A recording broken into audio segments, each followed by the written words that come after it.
Depuis de Como, on aperçoit le prestigieux hôtel Kruisheren, situé dans l'ancien monastère gothique de l'Ordre de la Sainte-Croix et son église.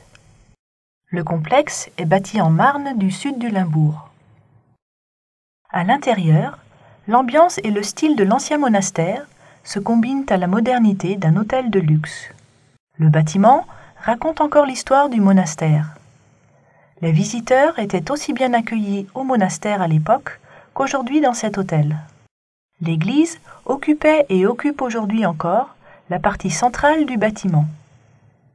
Elle est orientée vers l'est, où se lève le soleil.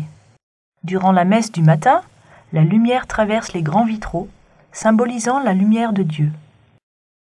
À hauteur de ces fenêtres impressionnantes, se trouve aujourd'hui la salle des petits déjeuners de l'hôtel. Le monastère est accolé à l'église. Les flancs du monastère sont situés autour d'une cour intérieure carrée. C'est là que se trouvaient le réfectoire, la salle d'études, les espaces de travail, la boulangerie, une brasserie et les chambres à coucher des moines. Le monastère était directement relié à l'église. Cela était nécessaire car les moines se rassemblaient 8 fois par jour dans l'église pour célébrer les heures, messes. Ces éléments rythmaient la vie quotidienne des moines. Les Kruisheren ont habité le monastère du début du XVe siècle jusqu'à la fin du XVIIIe siècle. Les membres de l'Ordre de la Sainte-Croix étaient reconnaissables à leurs vêtements. Sur leur habit figurait une croix avec une branche rouge et une branche blanche. Ces couleurs devaient rappeler l'eau et le sang qui coulaient des flancs du Christ lorsqu'il mourut sur la croix. Le travail quotidien consistait à étudier, à copier et à relier des livres. L'écriture des Kruisheren était particulièrement appréciée. Ils s'investissent aussi énormément lors de l'épidémie de peste de 1529. Le monastère de l'Ordre de la Sainte-Croix était l'un des 22 monastères qui se soient installés à Maastricht au Moyen Âge.